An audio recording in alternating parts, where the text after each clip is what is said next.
Eccoci qua ragazzi, bentornati sul canale, nuovo video dopo 48 ore di assenza perché ho ricercato informazioni e ho cercato di capirci qualcosa. Diciamo, tra tutte queste voci, calciatori accostati a Napoli, allenatori, confusione totale perché poi c'è stato l'intermediario appunto del calciatore che andiamo ad analizzare, che è Ismaili, che ha detto il prossimo allenatore del Napoli schiererà una difesa a 3, quindi sono partiti gli accostamenti, forse è italiano, forse è Conte, forse è Tizio, forse è Caio, forse è Sempronio. Facciamo un attimo chiarezza perché ci sono delle cose che sono state dette da addetti ai lavori che sono poco congrue alla realtà, ma la andremo a analizzare. Situazione Osimhen da tenere sott'occhio in vista dell'Atalanta, personalizzato ancora in campo, andremo a vedere come sta e colgo l'occasione per fare i complimenti a Sinatti, miglior preparatore atletico 2023, premiato ovviamente ieri. Sinatti ha ringraziato il Napoli, Spalletti, l'annata, lo scudetto, eccetera, eccetera. Se lo merita tutto, anche perché i dati parlano da soli. Sinatti è il primo preparatore atletico in Europa. Non voglio allargarlo a tutto il mondo perché poi bisognerebbe andare a vedere in altri continenti, ma per me è il primo preparatore atletico d'Europa. Detto questo, andiamo a vedere come il Napoli vorrebbe rafforzare questo reparto difensivo. Partiamo da un'intervista di un intermediario, dell'intermediario di Ismaili, calciatore con la doppia cittadinanza kosovare e albanese, ovviamente milita in nazionale nell'Albania in questo caso. Ismaili a Napoli, dice l'intermediario, stiamo negoziando da tempo, il direttore Meluso conosce molto bene il ragazzo e da tempo stiamo collaborando con il Napoli. Ismaili vuole fare uno step up nella sua carriera e venire a Napoli lo sarebbe. Ismaili è un killer, calcisticamente parlando, gioca con la difesa a 3 e con la difesa a 4, nella nazionale albanese gioca a 4 e all'Empoli invece sta giocando a 3. È un piede destro ma potrebbe giocare come centrale di sinistra senza problemi. Allora, a me il calciatore non piace nella maniera più assoluta, punto primo, per caratteristiche, poi sarà una mia opinione. Poi stiamo parlando di un difensore che ha 27 anni e nei primi 27 anni di carriera, diciamo che l'Empoli sarebbe l'apice, a quanto pare. Ha militato nello Spezia 2021 dove allenava italiano, però non era nemmeno considerato tantissimo nell'11 titolare. Lo andiamo comunque ad analizzare, vedremo le presenze e vi dico la mia. Per quanto riguarda le caratteristiche, se vogliamo fare un passo indietro, lo possiamo prendere anche domani, per quanto mi riguarda, perché comunque Nathan, Ostigard non sono assolutamente allo stesso livello e parlo ovviamente dell'essere più forti di Ismaili, sia Nathan e sia Ostigard. Non vedo perché dobbiamo avvicendare appunto acquisti del genere per poter lasciare l'asticella lì o al limite dal mio punto di vista abbassarla per quanto riguarda l'aspetto tecnico della linea difensiva, per fare acquisti in difesa e per migliorare quel reparto dove a livello di mercato è già un gruppo più chiuso di centrocampisti, esterni d'attacco, eccetera, eccetera. Servono i soldi. Servono tanti soldi per i centrali di difesa, per quanto mi riguarda, così come lo può essere per l'acquisto di un portiere. Io non vado a scommettere sul centrale di difesa come ho fatto con Nathan quest'anno e rilancio, diciamo, tenendomi tutti i rischi e prendendomi tutti i rischi del caso, ma vado a prendere calciatori che possono farmi fare questo salto di qualità, che possa essere un Ancico del Feyenoord. Ci sono calciatori a 25-30 milioni che possono alzare la qualità del reparto difensivo, certo non cartellini che vengono pagati 2-3 milioni perché non è questo il caso. Allora, l'intermediario dice Ismaili vuole fare il salto di qualità, il Napoli sarebbe ovviamente il salto di qualità per la carriera del calciatore. Io dico semplicemente una cosa: se a 27 anni non ti hanno fatto fare il salto di qualità, e per non ti hanno fatto fare intendo non è venuto nessuno a bussare alla tua porta, che sia un Bayern Monaco, un Paris Saint-Germain, un Napoli stesso, che ne so, un Milan, una Juventus, eccetera, eccetera, eccetera. Vuol dire che poi tutta questa qualità non è che sia nascosta, diciamo, dietro al calciatore. Quindi due domande me le farei io, intermediario del calciatore e calciatore stesso. Fatto è, auguriamoci che queste siano solamente chiacchiere di marzo, perché c'è questa situazione che si ripresenta sempre e che io ho sempre analizzato sul canale. Quando ci sono le pause per le nazionali si cominciano a sparare cazzate a dismisura in casa Napoli, e il Napoli però non è quella società che il giorno dopo con un bel tweet o un comunicato smentisce determinate chiacchiere che possono destabilizzare appunto l'ambiente. C'è l'ultima tranche di campionato da giocare, abbiamo fatto già fuori Calzona a livello mediatico a quanto pare, perché Calzona è già nel dimenticatoio, quando viene sì, farà le partite che deve fare, ma già sappiamo a quanto si legge che se ne andrà, cosa che io non riesco a capire. Ma andiamo a vedere un attimo Ismaili e il rapporto che c'è con Italiano, perché è già stato detto no, perché quell'italiano poi gioca con la difesa a 3, può giocare con la difesa a 3, l'ha avuto allo Spezia, allora ecco il collegamento. Non è vero niente, e ci arriviamo perché lo Spezia giocava così, ve lo leggo un attimo perché l'avevo trovato. Eccolo qua, Vincenzo Italiano, lo Spezia 2020-2021, ha come modulo di riferimento il 4-3-3. L'idea di calcio del suo Spezia è molto chiaro: possesso palle insistito, difesa alta e ricerca costante del gioco. Così come gioca la Fiorentina. Non ci sono tantissime differenze. Può essere un integratore, può essere un allenatore integralista.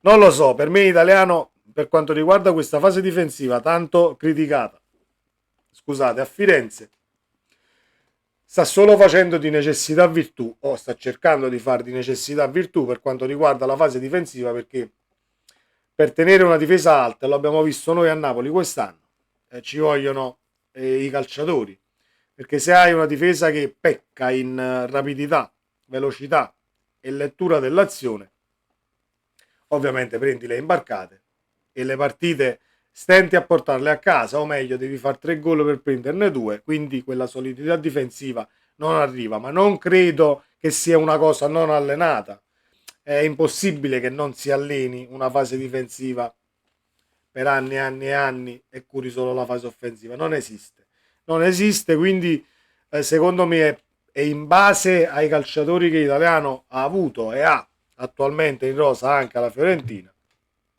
si è trovata questa soluzione nel dire ok, io l'unica cosa che posso fare meglio della fase difensiva è offendere e buttarla dentro, poi cerchiamo di arginare le scorribande avversarie, perché comunque questo è il rosa e queste sono le caratteristiche tecniche. Comunque lo Spezia, eccolo qua. Andiamo a vedere Ismaili in quello Spezia, perché poi l'intermediario lo decanta come quasi questo top player che dovrebbe fare il salto di qualità. A me non risulta che questo top player assurdo. Comunque Spezia 20-21, queste sono le presenze, 17 presenze totali. Questa è la tabella tra infortuni, partenze dalla panchina e convocazioni. 29 convocazioni, 14 partite iniziate dal primo minuto per appunto il difensore, 3 sostituzioni, 12 panchine, una partita in sospeso e una partita da infortunato. Quindi se già in quello Spezia parliamo di 17 presenze, 12 sulla panchina, già non sei in risalto in quella rosa, figuriamoci se si alza l'asticella poi di tutti i tuoi compagni, se puoi rendere alla grande. Almeno questo è il ragionamento che mi faccio io. Questa invece è, appunto, sono le presenze dell'Empoli 22, 23-24, le presenze di quest'anno. 25 convocazioni, 19 ovviamente da titolare, 3 sostituzioni, 3 in panchina, 0 partite in sospeso e 4 da infortunato. ovviamente il cammino è più o meno simile, anche se il campionato deve finire. Ovviamente gioca molto di più all'Empoli, in quello Spezia giocava molto meno, era più giovane, forse Italiano si fidava di meno rispetto agli allenatori che ha avuto all'Empoli, però ecco che pochi numeri analizzati danno secondo me già l'idea del calciatore che stai andando a opzionare, o meglio, del calciatore che ti hanno presentato, o meglio, ti ha decantato l'intermediario che è in orbita Napoli, è da gennaio che stiamo trattando. Meluso lo conosce bene.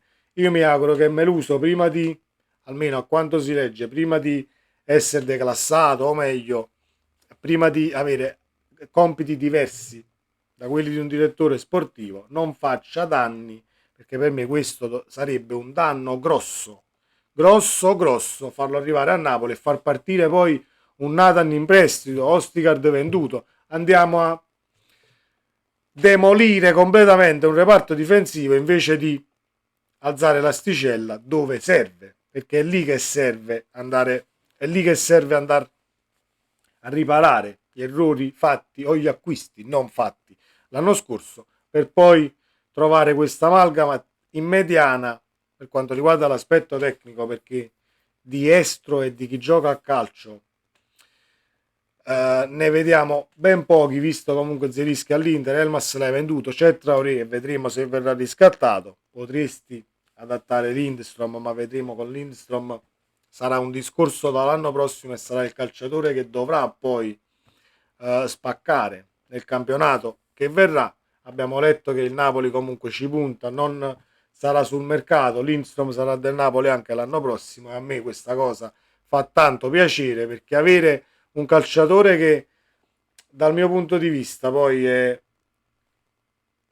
uno dei migliori, diciamo, talenti in Europa, farlo solo passare per Napoli avendolo visto 3-4 volte e poi perdendo il cartellino e vendendo il calciatore, mi dispiacerebbe e non poco. Detto questo, Ismaili no, per favore, no, Napoli o smentisci o mi auguro che queste siano veramente chiacchiere buttate lì, però se sono chiacchiere, una sorta di ammonizione a questo intermediario gliela darei, perché far uscire poi informazioni che sono, non voglio dire false del tutto, però poco fondate, destabilizzano e non poco l'ambiente, anche perché ci sono le nazionali e poi c'è questa tranche di campionato da dover giocare, onorare e far più punti possibili per riuscire ad arrivare a questa fantomatica Europa, che conti di più o che conti di meno, che sia una Champions o una Europa League, comunque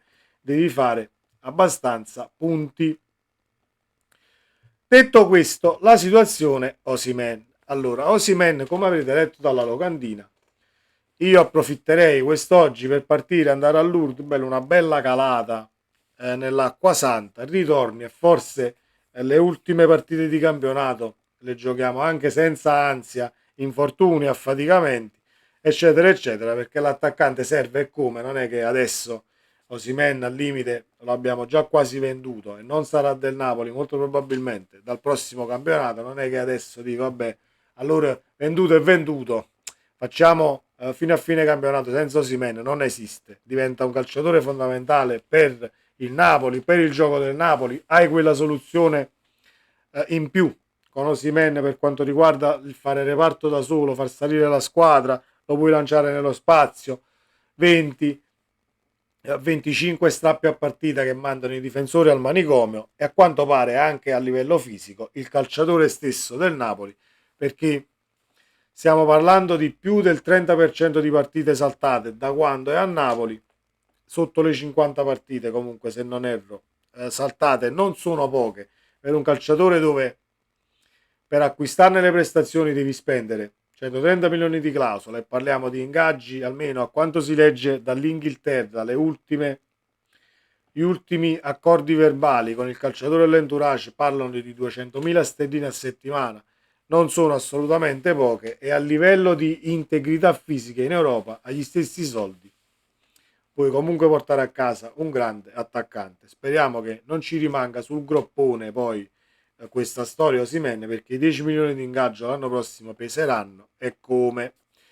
Detto questo, volevo solo lasciarvi un'informazione che forse ovviamente voi vi siete persi o non sapete. Io sono andato a ricercare e ho trovato un'intervista del medico, del capo dello staff medico del Wolfsburg, quando Osimhen era, appunto, la mettiamo qui la carriera di Osi, o meglio il tragitto dei transfer. Quando Osimhen passa al Wolfsburg 2017, poi torna in prestito allo Charleroi, poi torna al Wolfsburg, eccetera, eccetera. Comunque il capo medico del Wolfsburg di quell'anno disse: questo giocatore potrà avere problemi muscolari per come si alimenta. Mo può darsi che sia solamente un caso, però già ovviamente 5 anni fa, 6 anni fa,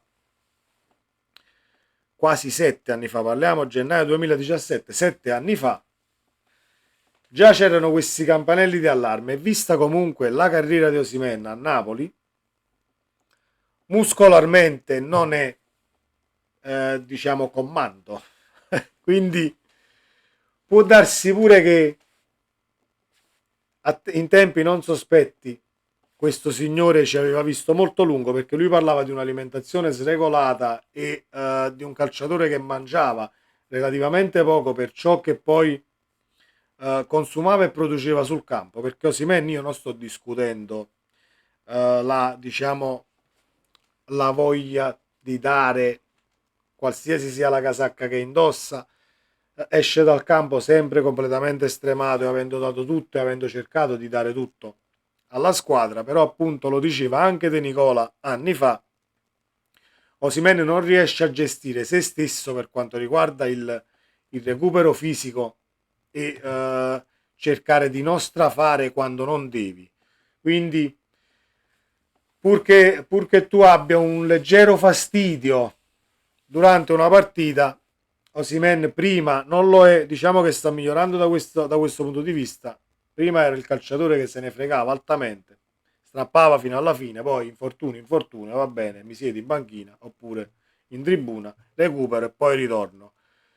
L'affaticamento o il personalizzato che sta svolgendo adesso, a quanto si legge appunto sul sito del Napoli, è per quanto riguarda il recupero dalla Coppa d'Africa ancora. Quindi diciamo che forse l'affaticamento che l'ha tenuto lontano nell'ultimo match in Serie A è rientrato e appunto sta seguendo questo iter di allenamenti per recuperare ancora dagli sforzi fatti in Coppa d'Africa. Quindi rendiamoci conto quanto possa influire su un calciatore una Coppa d'Africa a gennaio, quanto possa influire su un calciatore la Coppa d'Africa a gennaio e un cambio di clima completamente diverso. Cambiano i terreni di gioco, cambiano diciamo le sedi di allenamento, perché abbiamo visto anche video in Nigeria dove Osimhen si allenava comunque su terra battuta. Parliamo di un altro sport. Per me quando cambia la superficie dove appoggiano i tuoi piedi, cambia lo sport. Sulla terra battuta è un calcio, sull'erba è un altro calcio, senza se e senza ma e senza